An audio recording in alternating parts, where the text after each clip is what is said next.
예, 안녕하십니까. 삼당대학 교육위원 최재몽입니다. 오늘 저와 함께 정산도 진리책 6장 3절 상제님 태모님의 천지공사에 조화정부 이어서 딴 개벽공사와 인간 개벽공사에 대해서 한번 살펴보겠습니다. 진리책을 중심으로 함께 공부하면서 상제님 태모님께서 어떻게 개벽공사를 보셨는지 그걸 한번 살펴보도록 하겠습니다. 소론입니다. 상제님의 천지공사, 후천 개벽공사는 무엇일까요?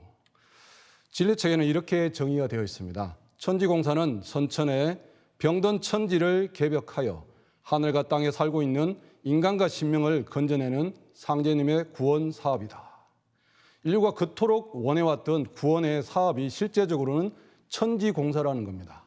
병든 천지가 있고 이 천지로부터 신명과 인간들도 제대로 제 역할을 못했고 자기 하고 싶은 대로 못했는데 그 병든 천지를 개벽함으로써 인간과 신명이 어떤 자기가 살고 싶은 길을 충분히 누릴 수 있도록 상제님 태모님께서 구원 사업을 펼쳤다는 것입니다. 자, 상제님의 그 말씀이 있는데요. 상제님께서 이 땅에 오셔가지고 선언적으로 하신 중요한 말씀입니다. 다 함께 읽어보겠습니다. 이제 온 천하가 큰 병이 들었나니 내가 삼계 대권을 주재하여 조화로서 천지를 개벽하고 불로 장생의 성경을 건설하려 하노라. 나는 옥황 상제니라. 예, 동방 땅에 사는 우리의 조상님들은 상제님을 신앙해 왔죠. 상제님과 조상님 함께 신앙해 왔는데 그 상제님께서 당신님의 신언을 밝혀주고 계시고 이 땅에 오신 이유가 바로 병든 천지를 삼계 대권, 하늘과 땅과 인간의 이 대권을 주재하시는 상제님으로 오셔가지고 조화로서 천지를 개벽한다는 말씀입니다. 그 결론은 천지가 병들었기 때문에 이걸 개벽하시고 불로장생의 성경, 신선들이 살 수 있는 세상, 모든 인간들이 병들지 않고 늙지 않고 신선처럼 살 수 있는 후천 성경 세상을 열기 위해서 오셨다라고 이렇게 말씀을 해 주셨습니다. 자, 여기 이 시대를 선언하고 계신 중요한 말씀이 있는데요. 이제 곧 가을이 올 건데 이렇게 낙엽이 노랗게 물들었잖아요. 그 상제님께서도 이 세상이 누렇게 물들었다 하시면 이런 말씀을 하셨습니다. 이제 온 천하가 대개벽기를 맞이하였느니라. 천지대운이 이제서야 큰 가을의 때를 맞이하였느니라. 예, 작은 가을이 다가올 때도 이제 찬바람이 불면서 낙엽이 지고 열매를 맺듯이 인류의 문명, 우주의 인간 농사를 짓고 있는 이 우주 일련에서도 큰 가을의 때를 비로소 맞이하게 되었다. 대개벽기를 맞이하고 이걸 뛰어넘어야 인간 열매가 된다고 상제님께서는 선언하고 계십니다. 다시 중요한 말씀이 또 있는데요. 선천은 상극의 운이라. 상극의 이치가 인간과 만물을 맡아 하늘과 땅에 전란이 거칠 새 없었나니 그리하여 천하를 원한으로 가득 채우므로 이제 이 상극의 운을 끝맺으려 하며 큰 하액이 함께 일어나서 인간 세상이 멸망당하게 되었느니라 라고 하셨습니다. 상제님께서는 예수 석가 공자님을 내려보내셨다고 말씀하셨고 선천 성자님들께서는 나름대로 자비를 펴셨고 사랑의 도를 얘기하셨고 도덕을 얘기하셨어요. 인을 얘기하시고 충을 얘기하셨어요. 다 인류 문명의 기둥 같은 말씀, 정말 주옥 같은 말씀이지만 상제님은 이 세상에 오셔서 더 큰 진단을 하신 거예요. 선천 세상 동안 누적된 이 원한이야말로 이 문제가 있다는 거예요. 어금종량이 됐던 이 세상에서 어쩔 수 없이 이루어졌던 그런 원한의 문제, 피해 보복 같은 그런 원한의 문제들이 인간 세상을 큰 하액으로 빠져들게 하고 있다. 그래서 인간 세상이 어려움을 겪고 있다고 말씀을 해 주셨습니다. 태상 종무사님께서는 이렇게 얘기를 하셨습니다. 하늘 땅 생긴 이후로 부귀영화를 꿈꾸지 않은 사람은 아무도 없다. 사람 두 겁을 쓰고 이 세상에 왔다 간 사람은 다 부귀영화를 꿈꾸었다. 예, 부귀영화를 꿈꾸잖아요. 다 잘 살고 싶고 건강하게 살고 싶습니다. 그러나 지나간 세상은 상극이 사배해서 역사적으로 약육강식하고 우성열폐하고 아주 그렇게 살기 고약하게 된 세상이다라고 하셨어요. 약한 존재는 강한 존재에게 먹혔고요. 힘센 존재한테 좀 약한 무리들은 또 먹혔습니다. 그래서 민족이 망한 민족도 있었고 부족이 망한 데도 있고 그렇잖아요. 그렇게 고약하게 된 세상이다. 이 말씀을 한번 가슴에 한번 느껴보시기 바랍니다. 여기에 또 말씀이 있는데 여기 보면 물고기가 있잖아요. 소가 있고 중어, 대어가 있는데 태상종에서 이런 말씀하셨죠. 대어는 중어식하고 중어는 소어식한다. 중물고기가 작은 물고기를 먹으면서 살 수밖에 없잖아요. 그런데 또 중물고기도 큰 고래 같은 상어 같은 물고기에게 먹힐 수밖에 없는 이런 문제를 파생할 수밖에 없었고요. 또 사람도 그렇다는 거죠. 그래서 원억을 짓지 않고 죽은 사람이 한 사람도 없다. 성자들도 원억을 품고 일반 사람들도 다 그 원통함을 제대로 해소하지 못하고 자기 뜻을 펴지 못하고 돌아가셨다는 얘기입니다. 그래서 원신과 역신이 하늘 땅 사이에 가득히 찼다. 그 신명들을 해원의 도를 해가지고 제자리를 잡게 하지 않고서는 앞 세상을 좋은 세상으로 만들 수가 없다. 어떤 성자가 와도 안 된다는 겁니다. 이 원한을 풀어주지 않고 해원의 도가 아니면. 제가 간단한 예 두 가지를 한번 들어볼게요. 인터넷에 찾아보면 마녀바위라고 있어요. 유튜브에 지금 찾아보시면 마녀바위가 나오는데 테마사 한 분이 나오고 그 무녀가 나오고 이 조선시대 때 돌아가신 이 기생이죠. 그런 분이 나오는데 근데 뭐 양반이 사귀다가 문제가 있으니까 멀리 기양을 가라 보내주겠다 해놓고 돈도 주고 보냈겠죠. 그러다 몰래 따라가게 해가지고 죽여서 물에 빠뜨려서 죽인 그런 이야기 같은데 그 무녀의 몸에 실린 그 조선시대 때 기생이 이렇게 얘기를 해요. 니들이 내가 누군데 나를 잡아서 가두려고 하냐. 내가 나를 이렇게 만든 그 종자의 씨앗들을 몇 해 못 가서 내가 몇 명을 더 죽여야 내 원이 풀린다. 그 씨앗의 종자들을 죽여야 된다라고 이렇게 무녀가 얘기를 하는데 정말 이 원한의 문제가 깊이 있게 생각되는 어떤 그런 영상이었고요. 한번 검색을 해보셔서 시간 관계상 제가 간략하게 말씀을 드리지만 한번 보시기 바랍니다. 그런 원한의 존재들이 있었고 또 제 친구의 척신이 있었는데 제가 98년도 입도를 했어요. 그래서 대학 생활 때 같이 이렇게 자취를 했는데 그 친구가 며칠 동안 목이 막 아프다는 거예요. 목이 막 이러고 막 아침에 나서 파김치가 돼 있는 거예요. 그래서 이걸 뭔가 있다. 제가 갓 입도해가지고 이제 태열주를 읽고 운장주도 배우고 했을 때예요. 그래서 열심히 정말 하루에 6시간 이상 태열주도 읽고 수행을 했던 그때인데 어느 날 딱 자고 새벽에 깼어요. 11시쯤에 자서 새벽에 깼는데 딱 보니까 방 안이 연기가 자욱한 거예요. 그래서 이게 뭐지? 연탄가스가 들어왔나? 우리 집 연탄 보일러가 아니고 가스 보일러인데? 뭐지? 그래서 이상해가지고 생신가 꿈인가 한번 봐서 볼때기도 꼬집어보고 허벅지도 꼬집어봤는데 아픈 거예요. 큰일 났다. 이거 뭐지? 나 어떡하지? 그래서 제가 왼쪽에 자고 있고 친구 오른쪽에 자고 있었는데 오른쪽을 이렇게 싹 봤어요. 그랬더니 친구 목을 이렇게 어떤 영적인 존재가 이렇게 해서 누르고 있는 거예요. 막 계속 누르고 있으니까 그 친구 며칠 그래서 얼마나 아팠겠어요. 하여튼 뭐 그런 존재를 제가 태열주도 읽고 운장주도 읽어가지고 이렇게 내쫓은 그런 경험이 있는데 입도 초기에 그런 존재를 보면서 저는 생각했어요. 야, 이게 인간이 그냥 산다고 다가 아니구나. 이런 존재가 있었구나. 그 이전엔 저는 뭐 종교에 사실 관심도 없었어요. 그래 이런 것들을 보면서 이런 뭔가 있구나. 영적인 존재가 있구나. 인간의 이 사후의 문제가 있구나. 이런 것을 크게 깨닫게 됐는데 이 마녀바위와 친구의 척신의 문제를 봤을 때는 이런 존재들이 가득 찼다는 거죠. 태상종사의 말씀처럼. 또 상제님의 천지공사를 보신 것은 인류 역사를 통해서 남한테 억울하게 당한 원원계의 신명들, 즉 원신을 해원시키는 것이다. 금방 얘기 드린 그런 원신들. 물론 저급한 신명들은 이런 상제님의 천지공사에 제대로 뭐 하겠어요? 자기 그런 원한을 보복하느라 정신이 없는데 큰 인류 문명을 위해서 이바지하고 했던 존재들, 그런 원신들, 그런 성현들을 상제님께서는 신명정부, 조화정부를 여시고 거기에 이렇게 다 거두어 들여가지고 야 어떻게 하면 이 좋은 세상을 열 수 있냐 너희들 아이디어를 내라. 그리고 이런 것들이 문제들이 있습니다. 그들은 다 알 거잖아요. 살아봤으니까. 저희가 인생을 다시 산다면 더 잘 살 수 있잖아요. 신명님들도 그런 모든 것을 파악하시고 인류 문명을 진단하신 거예요. 그래서 상제님께 하소연하시고 달려간 겁니다. 상제님이 아니면 구할 존재가 없습니다. 그래서 상제님께서 오셨다는 말씀을 한번 생각해 보시고요. 그래서 우주 통치의 사령탑, 천상조화정부를 이렇게 상제님께서 여셨는데 만고 원신, 만고 역신, 세계 문명신과 도통신, 세계 지방신, 각성의 우리 조상신, 설령신, 그다음에 자연신 이런 분들이 조화정부에 들어가서 지금 상제님 말씀을 집행하고 계시다는 거죠. 저급한 신명이 아니라 단주 같은 어떤 원한을 맺었지만 이 동북아의 평화와 어떤 안녕을 추구하다가 이렇게 어쩔 수 없이 세상이 그래서 돌아가신 분들, 뭐 전명숙 장군분 같은 분들 이마도 신부님 같은 분들, 이런 분들이 거기에 사역하고 계시다는 거죠. 자, 종사님께서는 이런 말씀을 하셨죠. 천지공사란 조화정부에서 인간 역사를 어떻게 새로 만드느냐, 그것을 기획하고 역사가 나아갈 가정과 질서를 심판하신 것이다. 기획하시고 심판한 것이다. 이렇게 생각해 보시고요.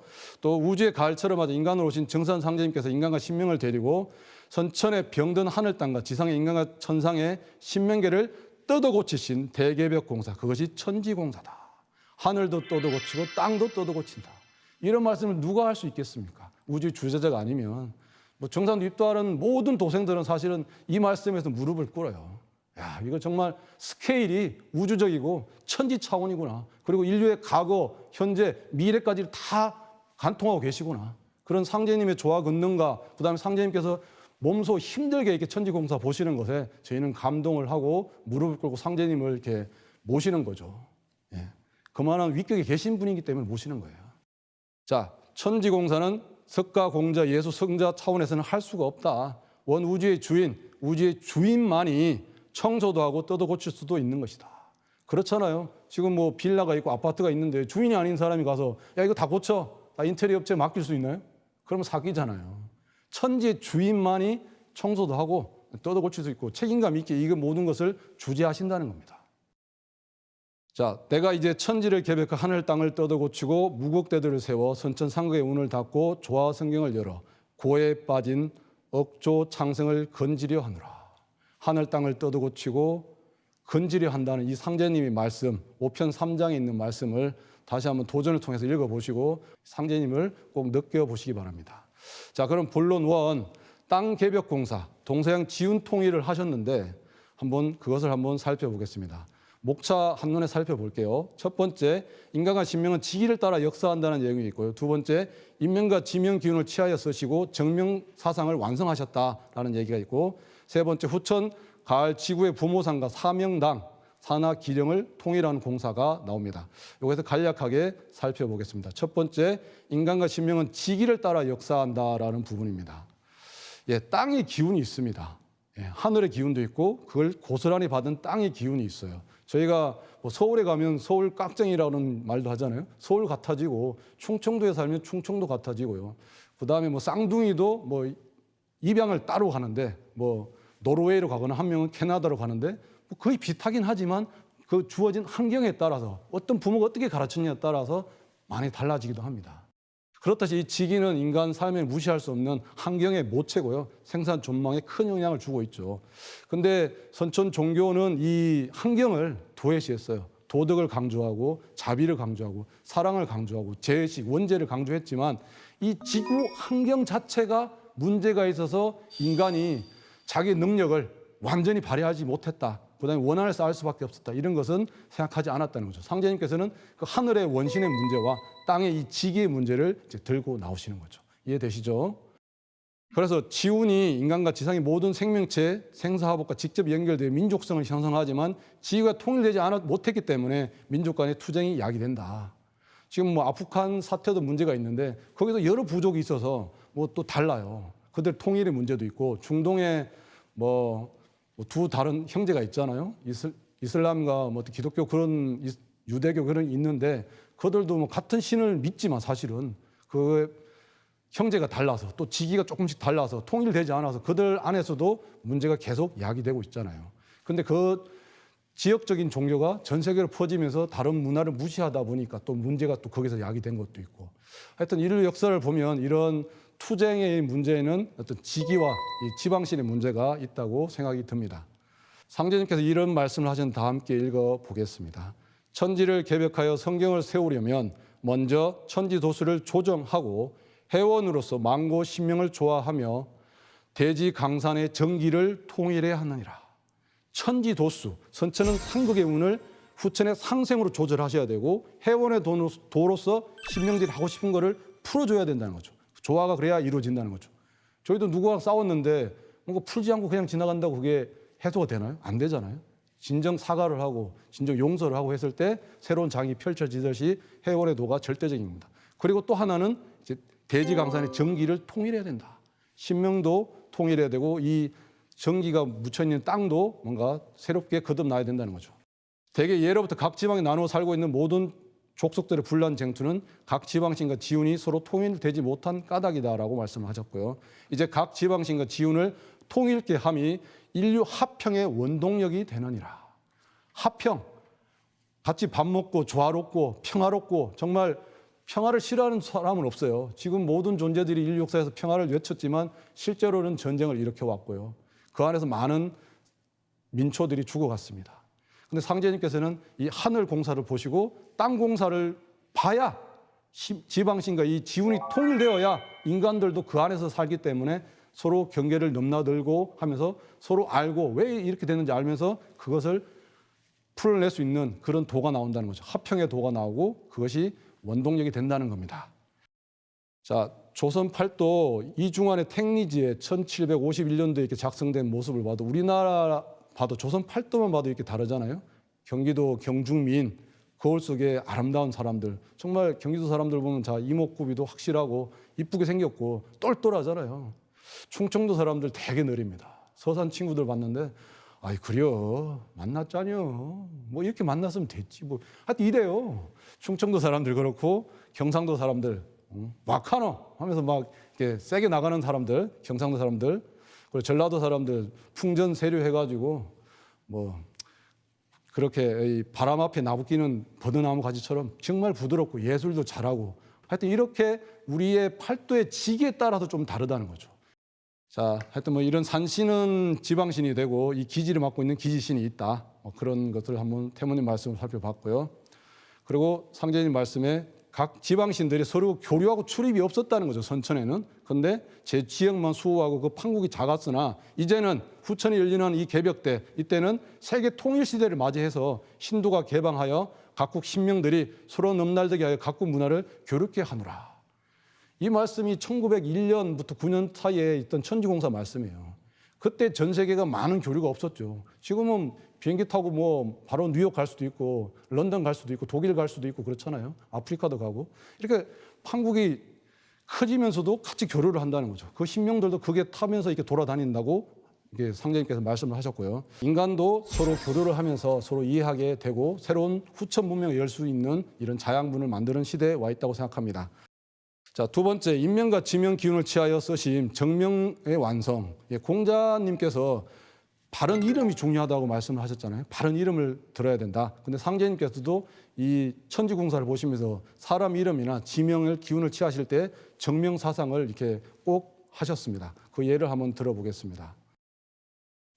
상제님께서 공사를 보실 때는 반드시 공사에 참여하는 사람의 성과 이름, 공사에 관련된 상과 지명의 이름을 그 감흥하는 생명의 파장을 응기시켜서 이렇게 집행을 하셨어요. 또 이런 말씀이 진리책 479쪽에 있는데 천지 만물에는 모두 이름이 있고 그 이름에 상응하는 기운이 발동합니다. 말은 마음의 소리이며 그 말의 힘은 파장으로 전달됩니다. 그래야 좋은 말은 경사스러운 일을 부르고 저주와 원망의 말은 재앙을 초래하게 됩니다. 예. 좋은 말을 하고 나쁜 말을 했을 때 그게 자기에게 돌아온다는 거죠. 다른 사람도 알게 되고요. 상제님 말씀이 하나 있는데 이 혈자리 가는 말씀입니다.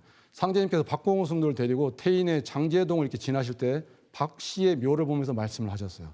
이 혈이 와우혈인데 금혈형이라고 혈명을 잘못 지어서 발음이 잘못되었다. 예. 와우형은 소가 누워 있는 형태의 이렇게 그 혈자리, 좋은 기운이 있는 자리인데 그것을 검은 고치는 그런 혈자리라고 이렇게 잘못 이름을 지었다는 거예요. 그래서 뭐 어디든지 혈명을 모르거든 용미 없이 조분하였다가 그냥 간단하게 분을 만들었다가 명사에게 혈명을 지은 뒤에 용미를 달면 발음이 된다. 그 명당 기운이. 그래서 중요한 것은 이 명사가 있어야 된다는 거죠. 그걸 정확하게 아는 전문가가 있어야 되고 그 사람에 의해서 이 직에 맞는 이름을 지어야 정명이 되어야 그것이 발음이 된다. 이런 말씀을 박공호 성도에게 전했고 그 후손이 이렇게 저희들에게 전수를 해준 말씀입니다. 근데 상제님 이 천지공사 말씀을 도전해서 찾아보면 재밌는 게 하나 있어요. 다들 명당 하면 명당처를 찾아가서 거기 어떻게 우리 조상님 묘를 써야지 뭐 이런 생각부터 하거든요. 그게 아니라 상제님께서는 더 큰 스케일로 이 지구명을 통일하시기 위해서 그 명당 기운을 쓰시는 거거든요. 작은 기운이 아니십니다. 그러면서 이렇게 저희들의 이 잘못된 이 지운 발음을 깨주신 말씀이 있는데 한번 읽어보겠습니다. 상제님께서 말씀하시기를 선천에는 사람이 땅을 가려서 뼈를 묻은 다음에야 신명이 응기하였기 때문에 묘한 좋은 자리를 잡아서 조상님 묘를 쓰면 그 신명이 거의 응기해가지고 그것을 이렇게 기운이 발했다는 거죠. 근데 그것을 차지하기 위하여 여러 악이 함께 일어났다라고 했어요. 전설의 고향을 보면 그런 이야기가 나오는데 시집간 딸이 좋은 혈자리를 알았어요. 근데 어떤 욕심이 생기냐. 자기 자손을 위해서 자기 아버지가 아니라 자기 시아버지를 여기다가 모시려고 막 꼼수를 쓰는 거예요. 그래 결국 모시고 해가지고 막 두 집안이 싸움이 나고 원수지간에 대한 얘기가 나오던데 이렇듯이 악이 생긴다는 거죠. 그 욕심에 의해서. 자기 아버지면 자기 외손이니까 또 영향을 받을 텐데 꼭 자기 이제 시집 갔는데 하여튼 그거 있잖아요. 그 미묘한 그것까지도 그런데 하물며 다른 생 모르는 남 사이에서는 어떤 것까지 일어났겠어요. 그죠? 피바람이 났겠죠. 자, 근데 상제님께서는 그러나 내 세상에는 먼저 신명에게 명하여 지운을 받게 함으로 백골을 묻지 아니하나니 공덕에 따라서 복지도 크고 작게 내리는 것이니라라고 했어요. 후천, 상제님의 후천 세상에는 신명이 그런 격이 된 신명이라 그 자리에 들어갈 수가 있고요. 후손이 돈이 있다고 그 땅을 살 수 있는 게 아니에요. 그래서 그 지운을 받게 되고 공덕에 따라서 그 복된 땅, 명당의 기운을 작든 크든 간에 그걸 이제 상제인 명으로 받게 되고 천지신명이 다 한다는 거예요. 어떤 이런 말씀을 통해서 상제님께서는 명당 그런 것에 대해서 어떤 인류 문명을 위해서 써라라는 어떤 그것을 인간들의 이 가슴속의 욕심을 깨주고 계십니다. 그때 갑질 다시 여쭈기를 그러면 그때는 명당을 구하여 백골을 그 혈에 장사하면 어떻습니까? 하니 말씀하시기를 궁금하잖아요. 그때는 어떻게 되냐? 그랬더니 혈을 얻었어도 복을 바랄 수가 없다. 그냥 단지 복을 못 받는다는 거예요. 복을 못 받으면 그 혈자리 묻으면 무슨 의미가 있겠어요. 이렇게 정확하게 깨주고 계십니다.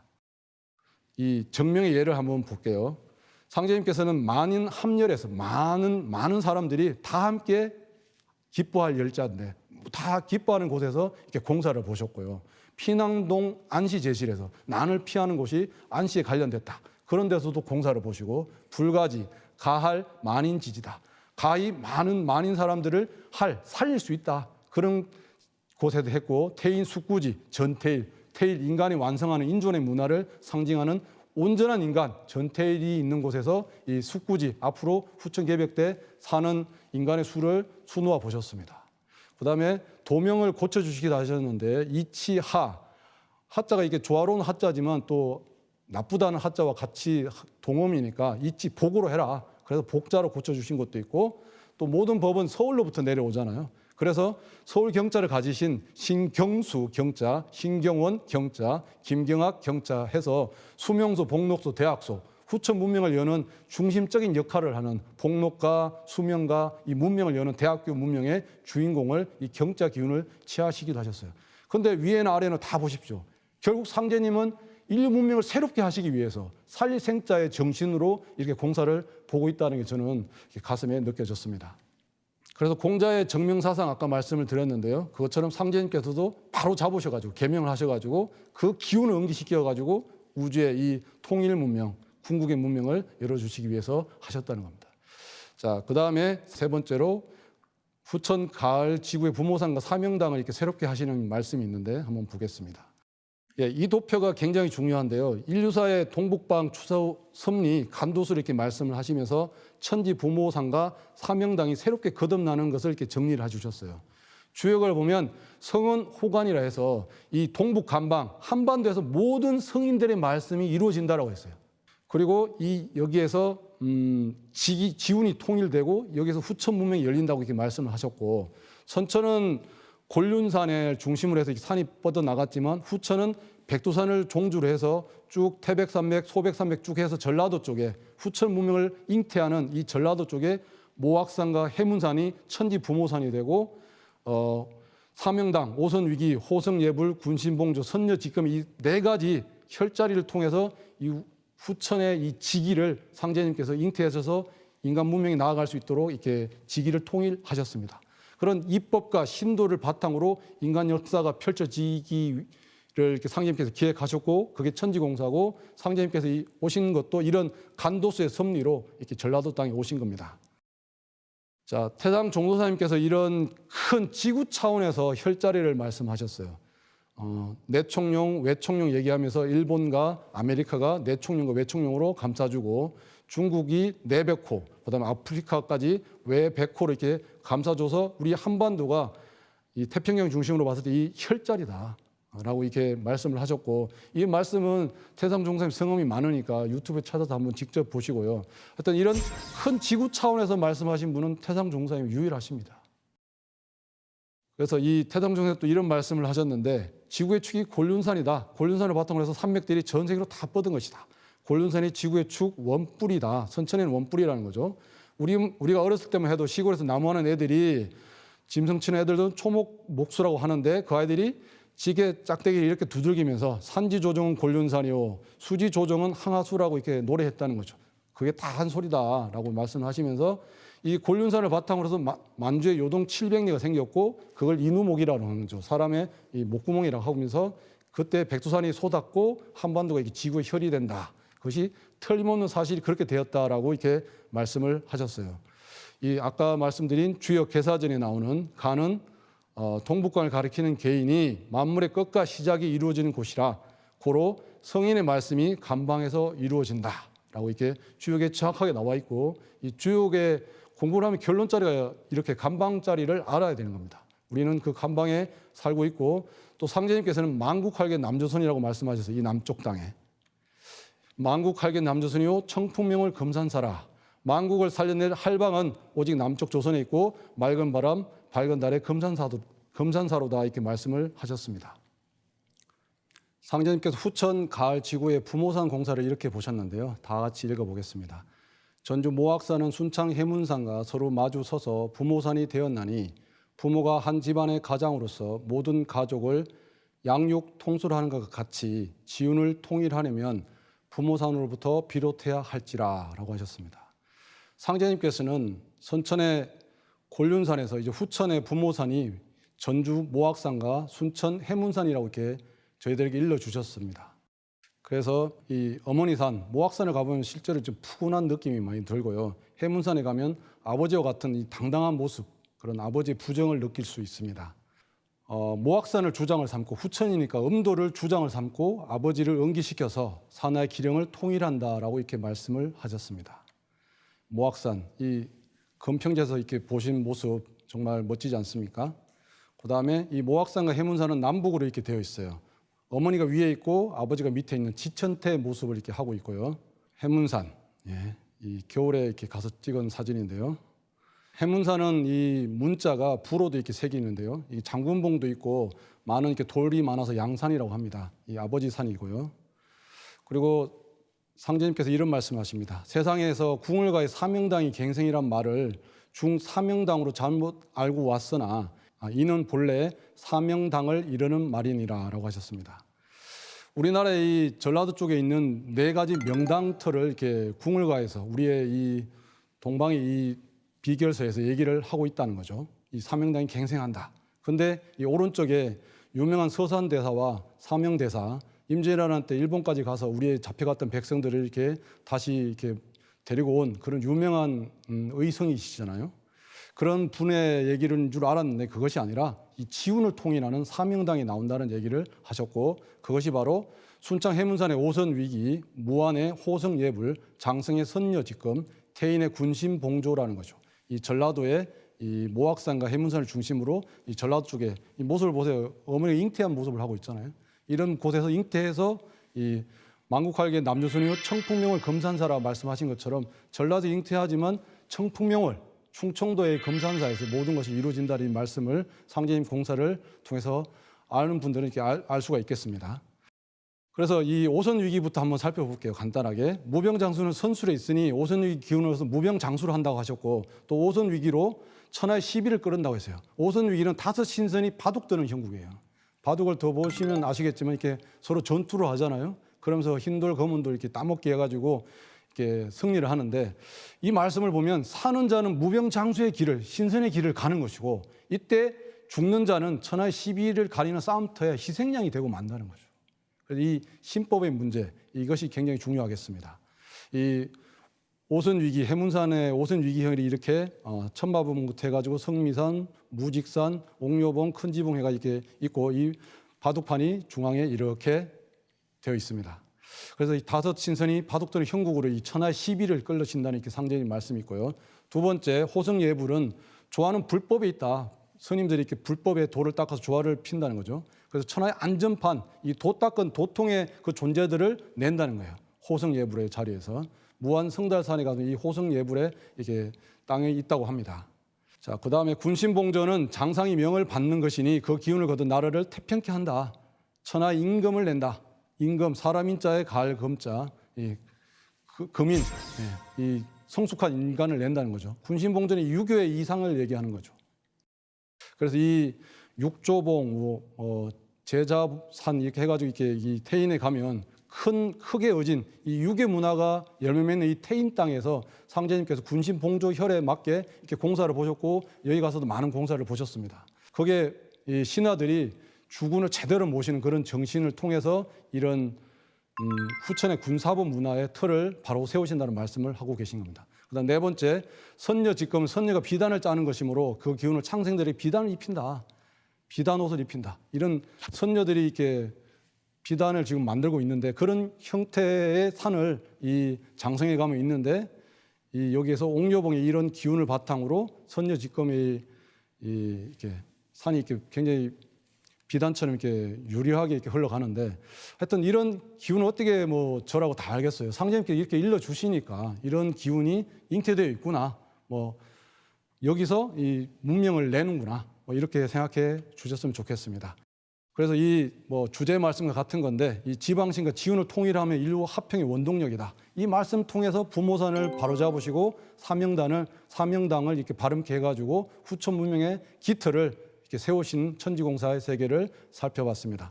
그럼 두 번째로 인간 개벽 공사에 대해서 살펴보겠습니다. 상제님께서 인간 공사를 보시면 인간 몸을 새롭게 하는 공사를 많이 보셨는데 그 대표적인 게 김오연 성도입니다. 김오연 성도에게 이런 말씀을 하셨습니다. 선맥 숭자가 있어야 사느니라. 호연에게 선맥을 전하니라. 천지천왕의 천재를 지낸다. 맥을 전해주자. 선맥을 전해주자. 신선의 맥을 이 호연의 이 수행 도수를 통해서 인간 몸을 거듭나게 하신다는 이 말씀을 하셨고 김오연 성도는 이를 능히 해내셨고 또 이런 인간들에게 이런 몸을 개벽해야 된다. 오장육부가 병들어서 많이 병들었잖아요. 지금 이 오장육부가 병든 여기에서 담이 쌓이고 이것을 거듭나기 위해서는 이렇게 수행을 해야 되죠. 우리 9,000년 문화의 뿌리 홍산유적에서는 그런 수행하는 남녀의 상도 나왔습니다. 그것은 우리 조상님들도 수행을 했다는 거고 지금 이 병든 세상에서는 수행을 하지 않고 전자파 휴대폰만 보고 있으면 더 큰 병이 온다는 거죠. 수행을 해야 되겠습니다. 또 태모님께서 이런 말씀을 하셨어요. 재생신 이 몸 사업 재생신이요 좋아 만사지라 지심 대도수리니 깊은 마음의 문을 열어 하나같이 새 사람이 될지니라. 천갱생 지갱생은 다 끝났으니 이제는 인갱생이 크니라. 몸을 재생신해야 된다는 거예요. 이 몸 사업. 몸이 반듯해야 뭐 영신도 반듯해지잖아요. 그리고 지심 대도술, 깊은 마음의 문을 열어서 새 사람이 되라. 인간은 깊은 이 천지의 원신의 마음을 그대로 간직했다는 거예요. 그것을 이제는 열어야 된다는 거죠. 인갱생이 크다는 겁니다. 하늘 땅의 갱생은 다 끝났다. 상제님 태모님께서 공사를 보셔놓고 이제는 인갱생이 남았다는 거죠. 저희들이 그것을 마무리 짓고 새롭게 나부터 그리고 가족 모든 천하 사람들을 새로운 길로 이렇게 수행법을 알려주고 해서 거듭나야 되겠습니다. 상제님이 천지공사를 후천 5만 년 둥그러 갈 세문화 틀을 빈틈없이 하나 설계해 놓으셨다. 알기 쉽게 얘기해서 천지공사란 후천 5만 년 세역 문화의 틀이요 현재와 미래 앞으로 다가오는 새 세상의 설계도다. 태상 종사님께서 이런 말씀을 하셨고 그래서 이 세운과 도운 천지공사 인간공사야 인간 몸공사도 있지만 인간이 이렇게 역사가 펼쳐져라 조화정부를 통해서 지운을 통일하고 그 펼친 얘기가 바로 세운과 도운이 있어요. 그래서 이 진리책에 6장, 7장, 8장이 그 세운과 도운의 이야기가 되어 있겠습니다. 진리책을 열심히 형광펜으로 이렇게 칠하시고 붙여서 읽어보시기 바랍니다. 상제님은 내가 이제 하늘과 땅을 뜯어 고친다고 하셨다. 내가 하늘과 땅을 뜯어 고치네. 여기서 정산도 진리는 시작된다. 천지공사가 제1성이 하늘과 땅을 뜯어 고친다는 이 천지공사다라고 말씀을 하셨어요. 진법 문화에, 상제님의 진법 문화에. 이 천지공사를 제대로 아는 사람이 상제님을 제대로 아는 거고, 천지공사에 통해서 상제님을 제대로 모시는 분이 정말 상제님을 시천조하는 겁니다. 제대로. 그래서 이 조화정부, 산하통일, 시간표 짜신 거, 하늘, 땅, 인간공사 계속 이렇게 진리책에서 이렇게 정리를 해주고 계십니다. 이런 구절들은 박스로 치면서 공부를 하셨으면 좋겠어요.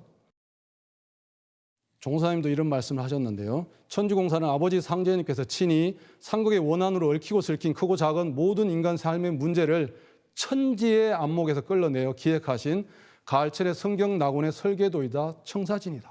어떤 건물을 지려도 이게 설계도가 있어야 되잖아요. 후천 문명을 상제님께서 설계하시고 기획하셨다는 겁니다. 그런데 삼국의 원한을 얽히고 설킨 모든 문제를 끌어내면서 그냥 쉽게 혼자 이렇게 쓰신 게 아니에요. 상제님 천지공사도 엄청 고생을 하시면서 하셨다는 것을 알아주셨으면 좋겠습니다. 이렇게 돈과 세운으로 이렇게 나눈다. 이게 세운은 세계 정치의 울로 이렇게 변화하는 것이고요. 그리고 도는 상제님 도의 운로, 종통맥이 전수되고 일꾼들이 양육되는 것을 도운이라고 얘기합니다. 아까 해원도수를 얘기했잖아요. 그 세운에는 원신을 투사하셔가지고 이 원한 맺힌 존재들이 하고 싶은 걸 하는 거예요. 또 역신, 도운에는 역신이 투사되었어요. 뭔가 해보려고 하다가 꺾였지만 좀 이런 역신들 투사해서 하고 싶은 대로 해라. 하지만 여기서 신법이 중요해요. 신법을 잘못 가지면 원신과 역신의 밥이 돼요. 정말 천지와 같은 그런 마음, 모든 걸 내려놓은 마음으로 이 천지공사에 수종드는 그런 사람이라야 상제님의 이런 원신과 역신의 밥이 아니라 그들로부터 추앙을 받으면서 천지공사를 제대로 집행하는 존재가 될 것입니다. 그래서 상제님께서 이 근심하신 거 한번 볼게요. 천지심이 이를 근심하 불쌍히 구원해 주고자 하였으되 아무 방책이 없으므로 구천인 나에게 호소해 오매 내가 이를 차마 물리치지 못하고 이 세상에 내려오게 되었느니라. 그러므로 이제 내가 큰 하를 작은 하로서 막아 다스리고 조화 성경을 연료하노라. 이런 원한의 문제로 이 지구가 꽉 찼다는 거예요. 지금 기후재앙 같은 것도 있고 여기 보면 옆에 미국에 불 나는 거 소방대원들이 있지만 어쩔 수가 없잖아요. 기후가 너무나 이렇게 메마르고 산불이 나니까. 그 밑에 이 새 뱃속을 자세히 보세요. 뭐가 들었나? 라이터가 있어요. 그다음에 플라스틱 같은 게 잔뜩 있어요. 이걸 어미새가 먹여줬는데 맛있는 먹인 줄 알고 먹었는데 안 나오는 거야. 그래서 죽은 게 이런 것들이 지금 절비하게 해안에 깔려 있습니다. 인류 문명의 이런 문제를 상제님께서 내다보신 거고 이 서양 세력으로부터 이 누랑과 같이 계란을 쌓은 이 동양의 약소국의 문제를 끌어주신 공사도 상제님께서 도전을 보면 나와 있습니다. 그건 천지공사의 7장을 보시면 이제 알게 될 거고요. 아까 말씀드린 이 방 안에서 밥 해먹는 거 한번 볼게요. 앞으로 아랫목에서 밥 먹고 윗목에서 똥 싸는 세상이 오느니라. 지금 원룸 그렇게 돼 있잖아요. 우리들의 살리생자에 보면 김덕길, 김덕래 이 수호사님이 나오시는데 이 상제님의 천지공사에 대해서 이분들의 말씀을 들으면 되게 놀라워요. 왜 놀랍냐 하면 이분들의 부모님들, 어머님이 이 상제님의 초기 신앙, 보화교를 신앙을 하셨거든요. 그러면서 이런저런 말씀을 많이 하셨대요. 이분 영상에 가셔서 8분부터 보시면 이런 얘기를 하세요. 부엌에서 불을 떼지 않고 방 안에서 밥 해먹는 세상이 온다. 그래서 딸들은 60년대, 70년대 이거 말도 안 되는데? 부엌에서 불 떼고 막 콧물 나면서 밥 해 먹었잖아요. 그런 부엌에서. 그런데 이게 온다는 거야. 근데 뭔가 왔죠? 예, 그거 이따 살펴볼 거고요. 또 전라도 쪽에서 아침에 서울 갔다가 오후에 다시 집에 온다는 거예요. 아니 그때 걸어가면 맨날 며칠이 걸리고 이제 겨우 생기는 기차나 이런 걸 타도 하루? 안 되는데? 근데 지금은 가능하잖아요. KTX, 고속도로 너무나 잘 뚫혀 있잖아요. 그런 말씀들을 이분들이 한 거예요. 그리고 바닥은 비단처럼 깔린다. 아스팔트 이런 거 쫙 깔렸다. 이런 분들이 이런 얘기를 하는데 그런 얘기부터 큰 천지공사, 천연두가 온다. 이런 말씀까지도 이분들 다 들었다는 거예요. 그래서 상제님 도전 읽어보니까 그게 있는 말씀을 어머니가 하신 거. 그런 것들을 우리가 볼 수 있겠어요. 그때가 오면 솥에다 불 안 떼고도 방에 가만히 앉아서 밥해 먹게 되느니라라고 하셨어요. 앞으로 밖에 나가지 않고도 방에 앉아서 바위 같은 기구로 밥해 먹고 사는 이치가 돌아온다라고 하셨어요. 예, 그래서 상제님 말씀처럼 이런 밥해 먹는 이치로 돌아온다. 이런 세상이 오신다는 것을 상제님께서 천지공사를 질정을 하셨고 김호연 성도는 이걸 듣고 정언하신 거고 이것이 도전의 집대성 된 거예요. 얼마나 이 김덕길이 어머니가 얘기한 것처럼 이런 정언들이 이렇게 해자되어 왔고 그 후손들이 얼마나 놀랍기를 계속 전하겠어요. 이런 것들이 이렇게 그대로 실행되고 있음에 저희는 이렇게 놀라지 않을 수 없습니다. 그 다음에 이 양말 공사도 보셨는데 상제님께서 발감기를 하시고 검정색, 빨간색, 노란색 물을 들이시고 이런 것이 앞으로 셌다. 천지에 이런 것이 퍼져야라고 하셨는데 이런 양말도 옛날에 하얀 이 버섯만 있었는데 이런 것들이 퍼지게 되었고 또 이런 집신에다가 이렇게 곱게 신에다가 이렇게 색을 들이가지고 꽃신 신어라 이렇게 좋은 신 신는다 이렇게 얘기하셨고 하늘에서 뚝 떨어지면 신어라 이렇게 말씀도 하셨는데 이런 꽃신 이런 운동화에 나오는 것도 상제님 공사로 말씀을 하셨습니다. 그다음에 내 세상에는 지면을 자세히 청량하여 온 천하의 땅을 눈앞에 보듯 환히 알 수 있게 하리라. 지금 네이버나 구글 보면 이렇게 다 알 수 있잖아요. 그런 지면들을 뭐 더 자세히 가려고 하면 이 뭐 동사무소나 부동산 중개업체에 가면 다 있는데 이런 지면들도 이렇게 상님께서 말씀하셨고 지금은 이것이 산이라도 앞으로 큰 길이 나느니라. 이런 고속도로들 우리나라에 가로 세로 고속도로 얼마나 많이 잘 나와 있습니까? 이런 공사를 상제님 말씀을 아는 분들은 와 이게 놀라운 거죠. 예. 그럼 자 마지막으로 성사제인의 천지도수에 대해서 한번 살펴보겠습니다. 상제님 그럼 이런 말씀들을 다 질정해 놓으셨는데 그것이 그냥 뭐 천지신명이 이루어지고 우리는 그냥 가만히 있으면 되느냐? 그것이 아니라 인간들이 일심을 다해서 이뤄내야 된다는 겁니다. 그래서 상제님께서는 이제는 모사는 제천이요 성사는 제인이라고 말씀하셨어요. 하늘에서 상제님 태모님께서 이렇게 틀을 짜놓으시고 모든 일꾼들이 이 일을 성사제인한다는 거죠. 모사는 내가 하리니 성사는 너희들이 하라라고 이렇게 말씀을 하셨습니다. 진리책에도 이렇게 모사제천 성사제인이 이렇게 말씀을 해주고 계시고요.